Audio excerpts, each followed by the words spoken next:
지난주 금요일 국민일보에 세계 오순절 대회에 대한 기사가 난 적이 있습니다. 전 세계 오순절 교파의 최대 축제인 제26회 세계 오순절 대회가 올 가을에 여의도 순복음교회에서 열리는데 171개국에서 5천 명이 참석할 예정이라고 합니다.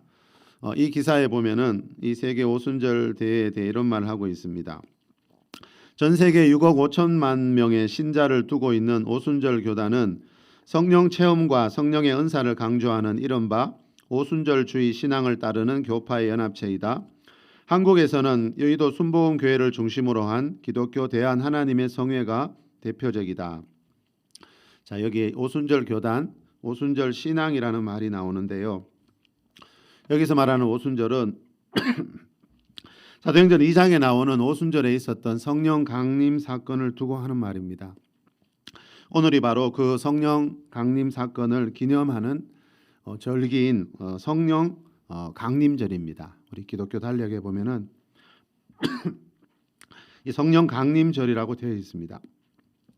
이 오순절에 120명의 성도들이 모여서 기도하던 곳에 성령님이 임재하신 뒤에 이 땅에 이 교회라는 공동체가 시작되었습니다. 사도 바울이 사도행전 5장 18절에서 오직 성령으로 충만함을 받으라고 했는데 문장이 현재형으로 되어 있습니다. 그죠? 오순절에 성령을 받았던 그 120명만이 아니라 어느 시대 성도이든지 오늘 현재에도 그런 체험을 할 수가 있다는 겁니다. 자, 우리 이 말씀에 대한 구절, 우리 사도행전 2장으로 가서 우리가 잘 아는 말씀이지만 우리 한 번만 더 읽어보겠습니다. 몇 장 앞으로 가서 2장 1절에서 4절 말씀 우리 한번 읽습니다. 오순절 시작. 오순절 날이 이미 이름에 그들이 다 같이 한 곳에 모였더니 호련히 하늘로부터 급하고 바랑바랑 같은 소리가 있어 그들이 앉은 온 집에 가득하며 마치 불의 혀처럼 갈라지는 것들이 그들에게 보여 각 사람 위에 하나씩 임하여 있더니 그들이 다 성령의 충만함을 받고 성령이 말하게 하심을 따라 다른 언어들로 말하기를 시작하니라. 자, 그들이 다 성령의 충만함을 받았다라고 말합니다. 오순절에 성령님이 강림하실 때 이 120명의 성도들이 다 성령의 충만함을 받은 이 사건을 과거에 초대 교회 때만의 일로 이렇게 여기는 경향이 있는데요. 그것이 아니고 사도 바울이 에베소서 5장 18절에서 오직 성령으로 충만함을 받으라고 말하는 것을 보면은 이 사건은 그때 한번 단회적인 사건이 아니라 어느 시대에나 예수님을 믿는 사람들에게 일어날 수 있는 일이라는 것을 알 수 있습니다. 그래서 방금 이 기사에 나왔듯이 오순절 교단에 속한 교회들은 이 성령 체험과 함께 이 성령을 체험할 때 받게 되는 성령의 은사들을 강조하고 있습니다. 이 기사에 보면 세계 오순절 대회를 앞두고 다음 주 목요일에 한국 오순절 대회가 먼저 열리는데요. 이 한국 오순절 대회에 대해 이렇게 말합니다. 한국 오순절 대회에는 여의도 순복음교회가 속한 기아성을 포함해 웨슬리안 교단 협의회 소속 6개 교단이 동참한다. 기독교 대한 감리회와 기독교 대한 성결교회, 구세군 대한 본영, 대한 기독교 나사렛 성결회, 예수교 대한 성결교회 등이다. 모두 존 웨슬리의 신앙을 기반에 둔 감리교와 성결교와 순복음 교단들이다. 자, 여러분, 존 웨슬리 목사님은 이 18세기 영국의 목회자인데 감리교를 만드신 분입니다. 감리교만이 아니고 여기서 언급하는 이 6개 교단 모두는 이 존 웨슬리 목사님의 신앙을 따르고 있다는 겁니다. 오순절 대회가 열리는 순복음교회가 우리나라에서 가장 큰 교회이지요. 그런데 교단으로 보면 우리나라에서 가장 큰 교단은 이 6개 교단에 속하지 않은 16세기에 그 프랑스 신학자였던 존 칼빈이 만든 장로교입니다. 자, 한국 교회의 신앙은 대부분 이 두 분, 이 존 칼빈과 존 웨슬리 이 두 분의 영향 아래에 있습니다. 다 그런 것은 아니지만 장로교단에 속한 교회들은 대부분 장로교를 만든 이 존 칼빈의 신학 사상을 따르고 있고 이 기사에서 말하듯이 감리교와 성결교, 순복음, 구세군 같은 교단들은 이 존 웨슬리의 신학을 따르고 있다는 겁니다. 자, 문제는 이 칼빈주의와 웨슬리안주의에서 주장하고 있는 것들이 너무 다르다는 겁니다. 자, 성경이 말하는 진리는 한 가지인데, 그죠? 세월이 변해도 세월이 아무리 흘러도 변하지 않는 것이 진리인데 안타깝게도 교단마다 다르게 믿고 있는 것들이 있더라는 겁니다. 구원론에 대한 설교할 때 제가 인용해 드린 적이 있는데요. 국민일보 오늘의 설교날에 실린 믿음이란 무엇인가라는 심상효 목사님 설교에 보면 이런 말이 나옵니다. 장로교에서는 칼뱅이 말한 것처럼 한 번 구원은 영원한 구원이라는 주장이 있습니다. 한 번 구원을 받으면 하나님께서 끝까지 책임지신다는 것입니다. 이에 비해 감리교, 성결교, 성공회, 심지어 가톨릭까지도 구원의 보장은 영원하지 않음을 강조하고 있습니다. 자, 이 말은 장로교와 다른 교단에서 말하는 구원론이 다르다는 겁니다. 장로교에서는요, 한번 구원 받으면 그 구원이 무슨 일이 있어도 영원하다고 주장하지만, 그래서 하나님이 한번 구원 받은 사람들은 끝까지 책임진다고 주장하지만, 이에 비해서 감리교, 성결교, 성공회, 심지어 가톨릭까지도 구원의 보장은 영원한 것이 아니다. 다시 말하면 우리가 이 구원을 잘 관리하지 못하면 구원을 잃어버릴 수도 있다라고 이렇게 믿고 있습니다. 자, 여러분, 이렇게 장로교의 구원론과 이 오순절 교단의 구원론이 다른데, 구원론만 다른 게 아니고 성령론도 다릅니다. 제가 지난 주일에 했던 그 성령님과 성령 세례에 대한 오해라는 설교에서 언급했던 그 물 세례 받았을 때 성령 세례도 함께 받은 것이다라고 하는 주장은 거의 대부분 장로교에서 하고 있습니다. 오순절 교단에서는 물 세례 받을 때 성령 세례도 받은 것이 아니고 물 세례와 성령 세례를 각각 따로따로 경험해야 하는 별개의 사건으로 보고 있습니다. 변종길 목사님이 쓴 오순절 운동과 성령 세례라는 책에 보니까요, 오순절 운동은 무엇보다도 성령 세례의 체험을 강조한다라는 말이 나옵니다. 이 오순절 교단에 속한 교회들은 물 세례 외에 이 성령 세례라는 것이 있는데 이것을 아주 강조한다는 겁니다. 이 책 서문에 보면 이런 말도 나옵니다. 예수를 믿고 거듭난 성도들이 또다시 성령 세례를 받아야 한다는 오순절주의자들의 주장에 대해 기성교회는 그저 우리는 믿을 때 이미 성령을 받았다는 것으로 만족하는 것이 보통입니다. 자, 여기서 말하는 기성교회가 주로 장로교를 말합니다. 장로교는 물 세례와 함께 성령 세례를 따로 받아야 한다는 것을 믿지 않지만 오순절 교단에서는 이 성령 세례가 따로 있다는 것을 믿고 있다는 겁니다. 자, 그러면 어느 것이 여러분 맞는 것인지 오늘 본문을 보면 알 수 있습니다. 이 존 칼빈과 이 존 웨슬리의 경우에서 알 수 있듯이, 여러분 제가 늘 말씀드립니다만 아무리 세계적인 유명한 신학자라 하더라도 이렇게 의견이 다를 수가 있습니다, 여러분. 그럼 우리는 어떻게 해야 됩니까? 누구를 따라가야 됩니까? 우리 교단을 만든 사람들을 따라가야 됩니까? 그보다 더 중요한 게 뭐지요, 여러분? 어떤 주제이든지 성경이 무엇을 말하고 있느냐 하는 것이 중요하다는 거죠. 사람은 누구나 실수할 수 있기 때문입니다. 자, 성경 말씀을 읽을 때 여러분 우리가 한 가지 꼭 기억해야 되는 게 있다 그랬죠. 이 성경의 모든 말씀은요, 다른 곳에 나오는 말씀들과 서로 연결되어 있습니다. 자, 성경 66권의 저자는 다 다르지만요, 이 성경의 모든 말씀은 성령의 감동을 입은 상태에서 기록했기 때문에 통일성이 있고 서로 보완해 주는 역할을 하고 있다는 겁니다. 오늘 본문도 마찬가지입니다. 오늘 본문 말씀을 바르게 해석하기 위해서는 지난 주일에 오전 예배 때 살펴본 사도행전 1장과 2장에 나오는 말씀과 연결해서 보아야 한다는 겁니다.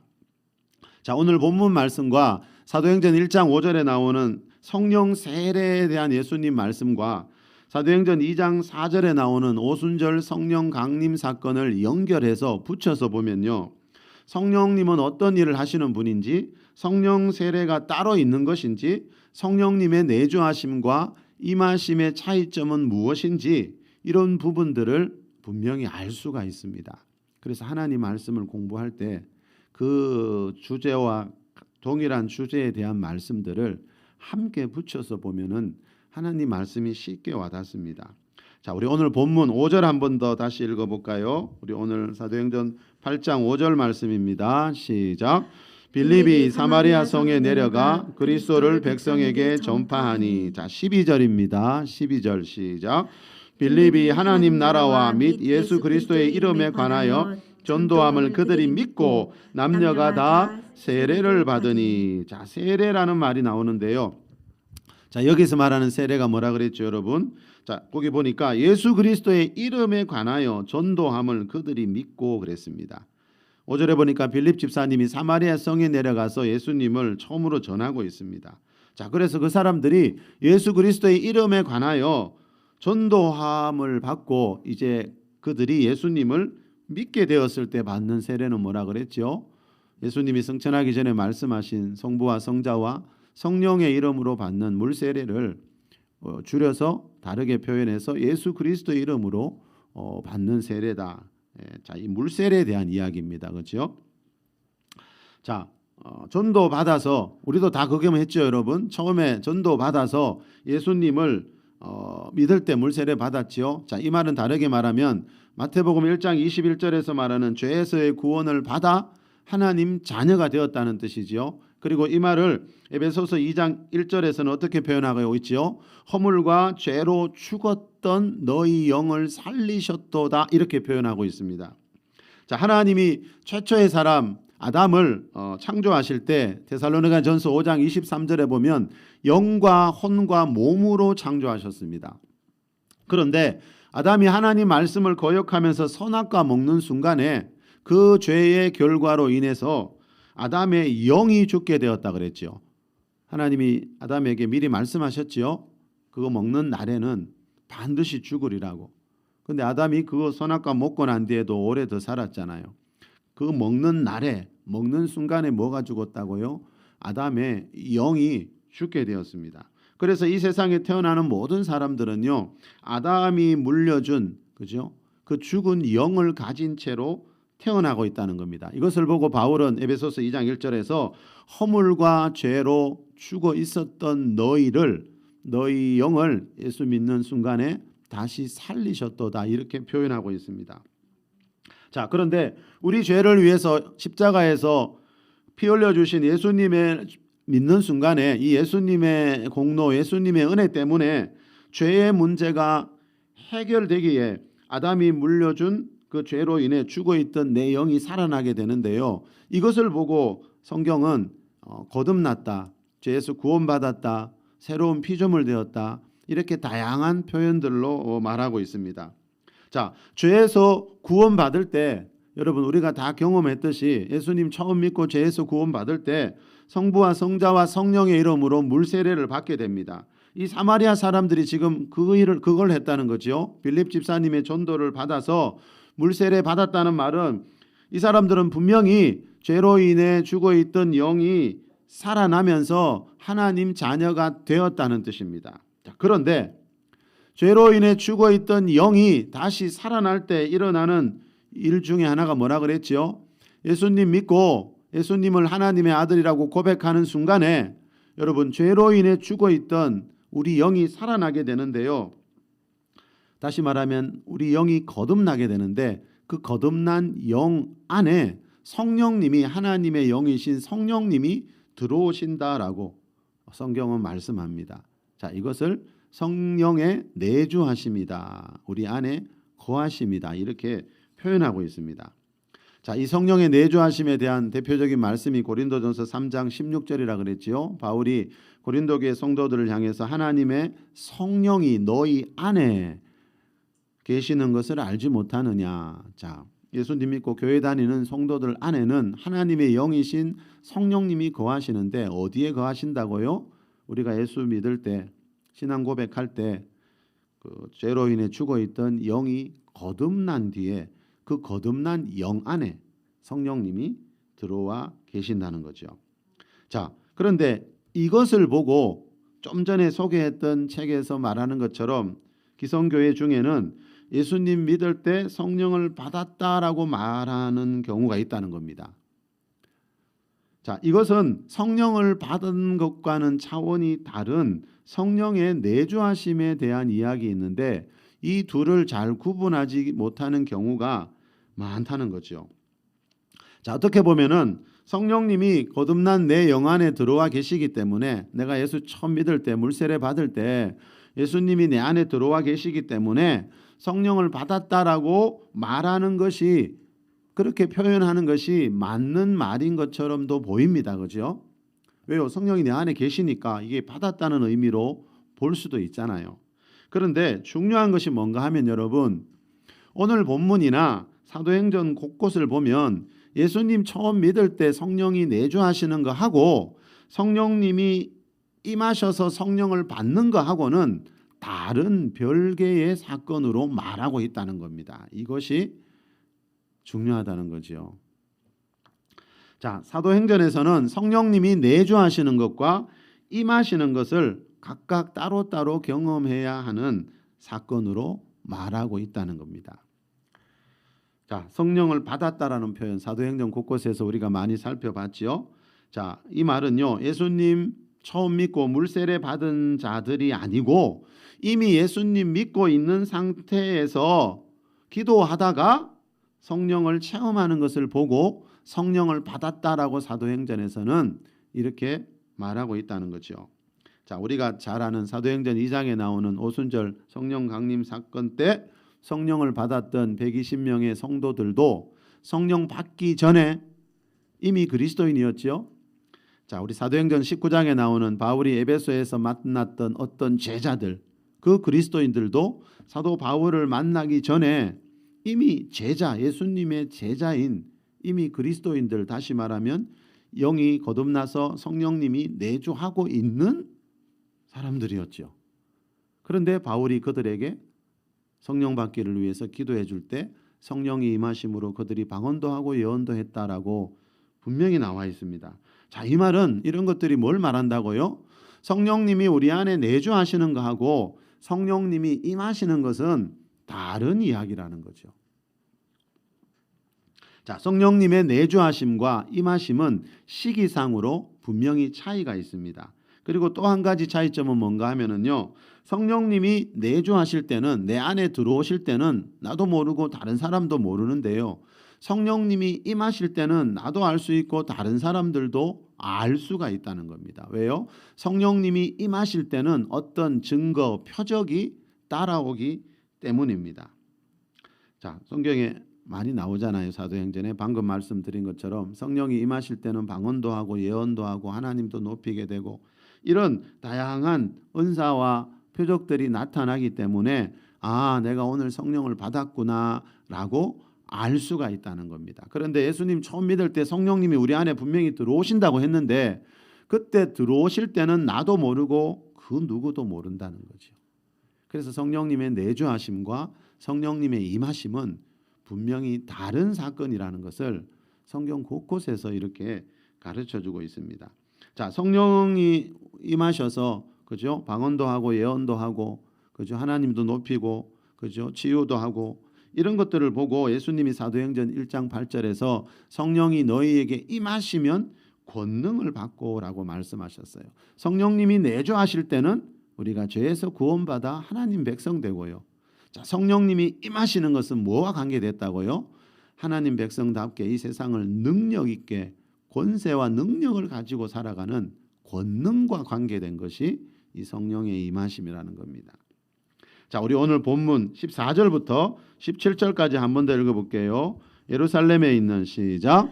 예루살렘에 있는 사도들이 사마리아도 하나님의 말씀을 받았다 함을 듣고 베드로와 요한을 보내매 그들이 내려가서 그들을 위하여 성령 받기를 기도하니 이는 아직 한 사람에게도 성령 내리신 일이 없고 오직 주 예수의 이름으로 세례만 받을 뿐이더라.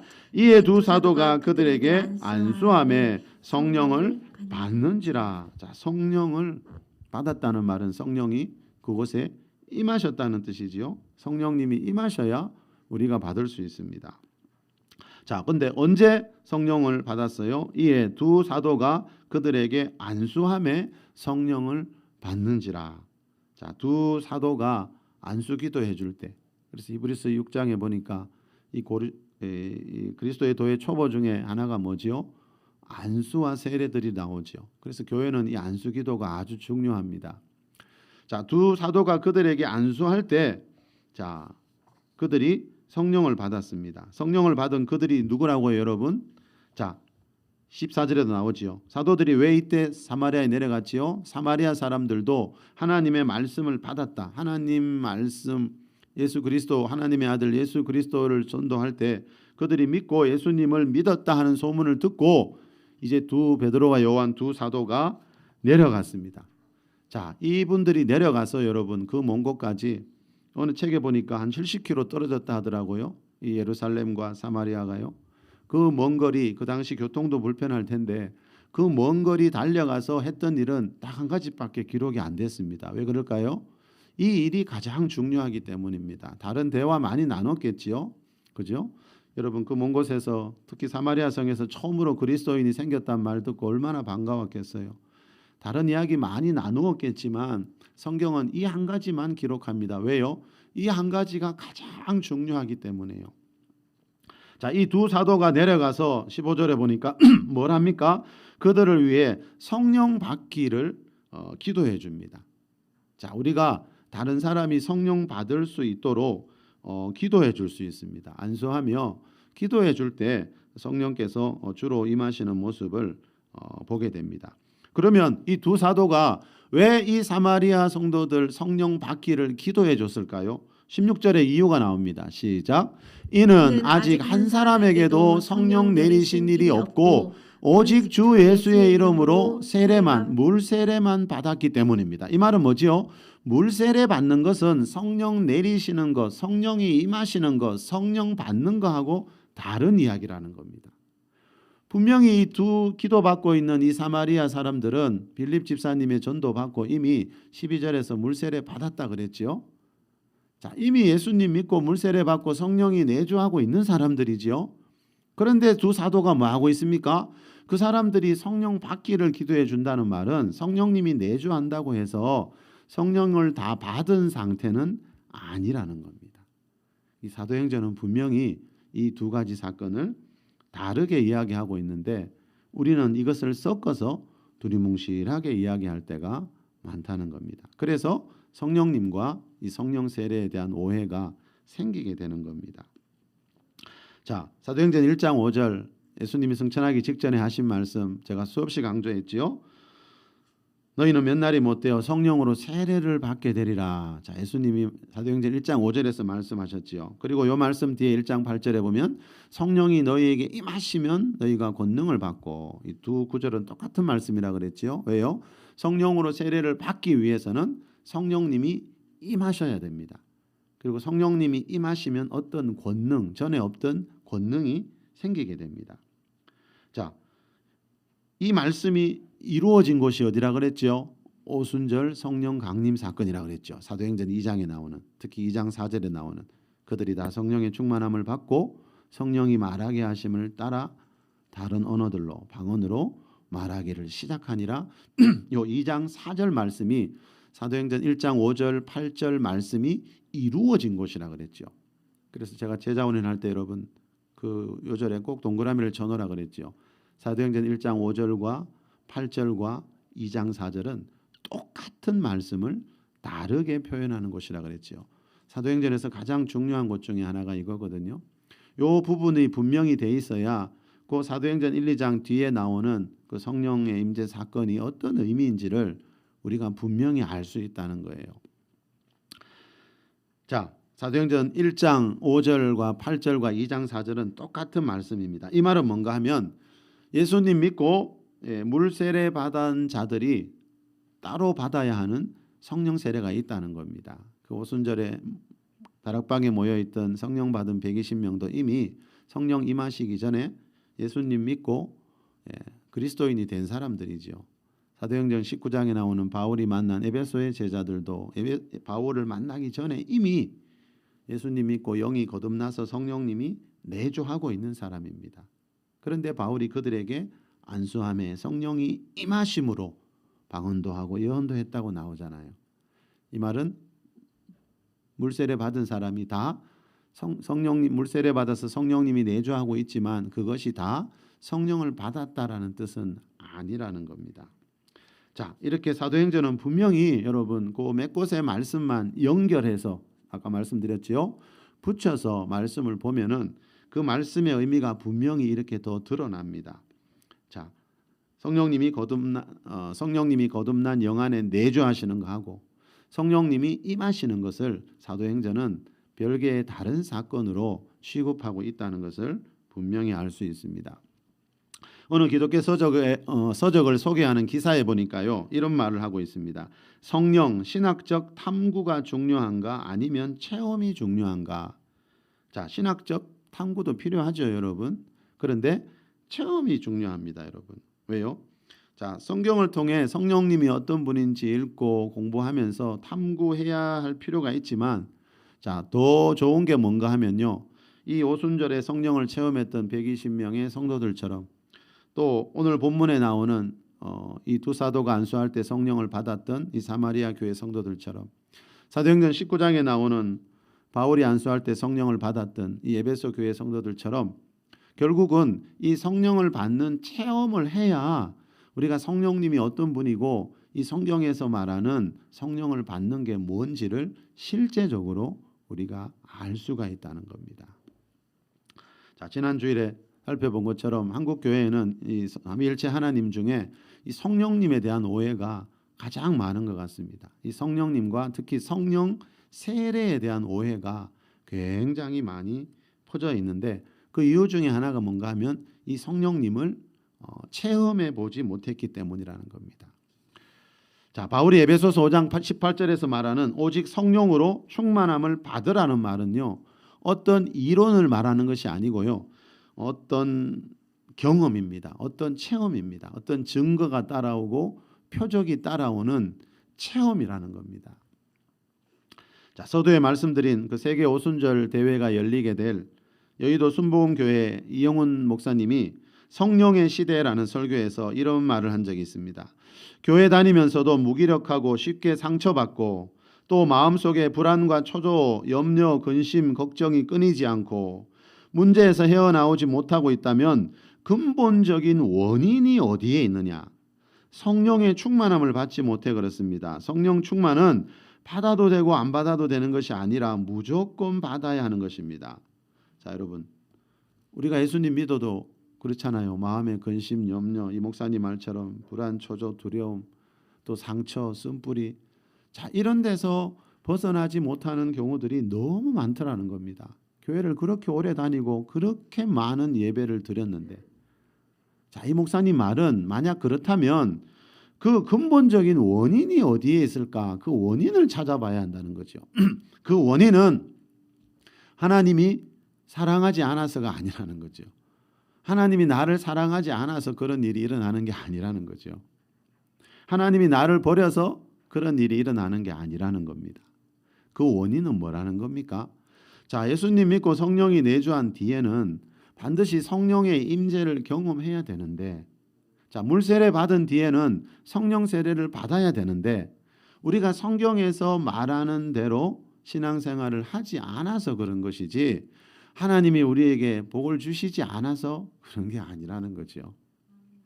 자, 그래서 하나님을 믿되 성경 말씀대로 믿는 것이 그래서 중요합니다. 우리는 자꾸 다른 데서 원인을 찾아요. 그러니까 세월만 가잖아요. 자, 많은 분들이 보니까 오해하고 있는 게 이거더라고요. 특히 한국 교회는 이 성령님에 대한 오해가 참 많이 퍼져 있습니다. 그래서 성경에서 말하는 이 가장 성경적이고 우리에게 가장 복된 이 성령 체험을 터부시하고 또 경험하지 못하는 그런 일들이 많이 일어나고 있습니다. 여러분, 그런 사람 많이 보셨지요? 왜 내가 한때 교회를 이렇게 열심히 다녔는데 또 지금도 이렇게 몇 년, 몇십 년째 교회 다니고 있는데 왜 내 인생은 여전히 힘들고 삶이 변하지 않느냐고 말하는 분들 교회 안에도 많이 있잖아요. 자, 그 이유에 대해서 이 목사님이 지금 말씀하고 있는 겁니다.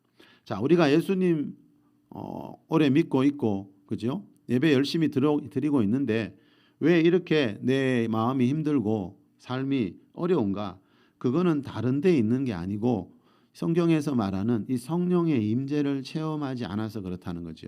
자, 성령의 내주하심과 성령의 임하심을 우리가 구별하지 못하게 되면 이제 이런 말들을 하게 됩니다. 자, 성령의 내주하심과 임하심의 차이점 성경에서 많이 말하고 있습니다. 자, 그 대표적인 게 뭔가 하면요. 자, 성령님이 거듭난 내 영 안에 내주하시는 이유는 뭐라 그랬죠?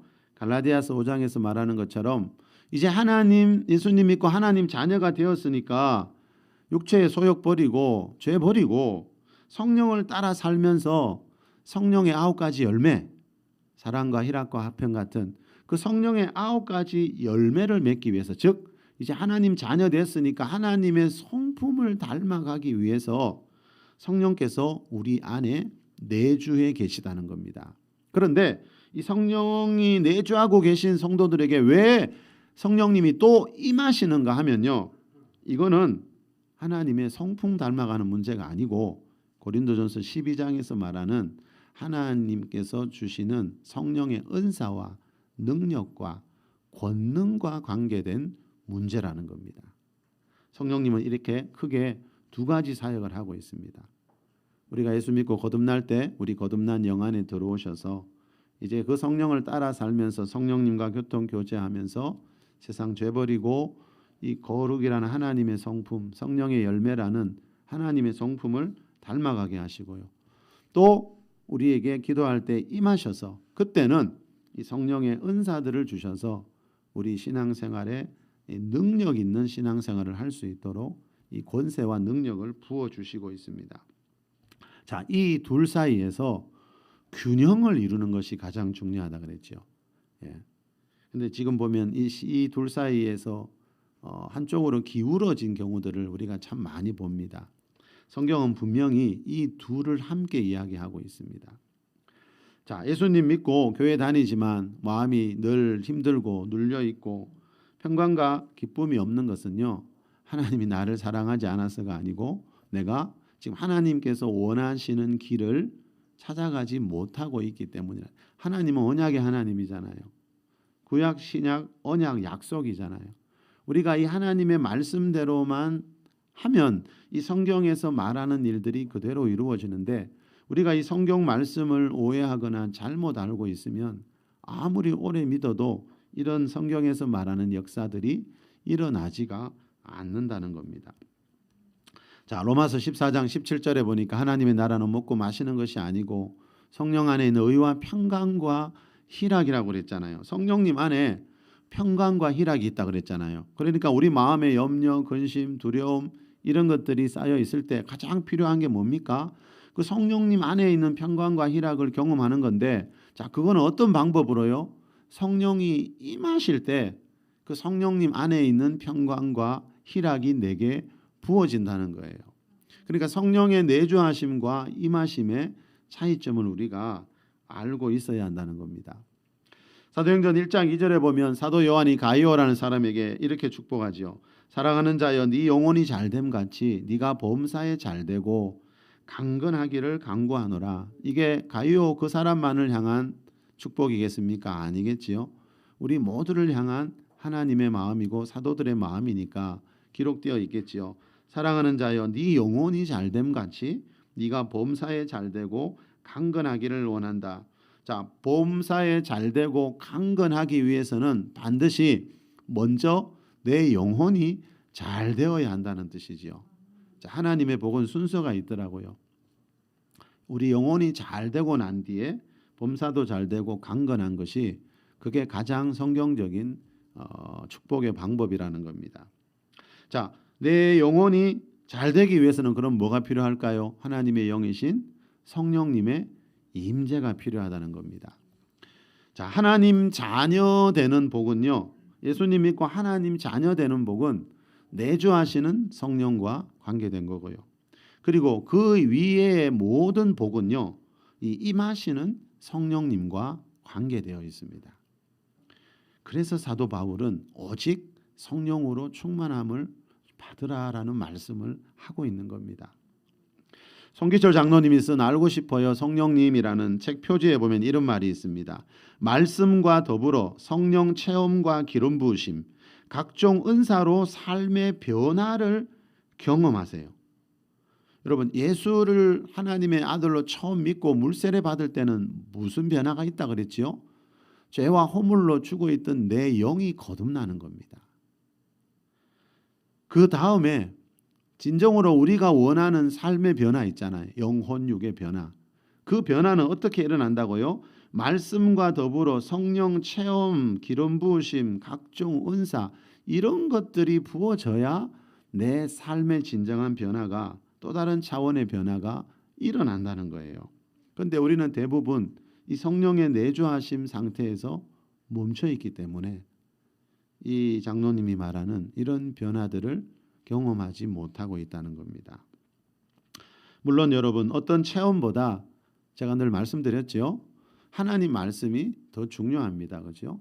제가 영적인 체험을 말씀드리는 이유는 그게 가장 중요해서가 아니고 성경에서 분명히 말씀하고 있기 때문이라 그랬죠.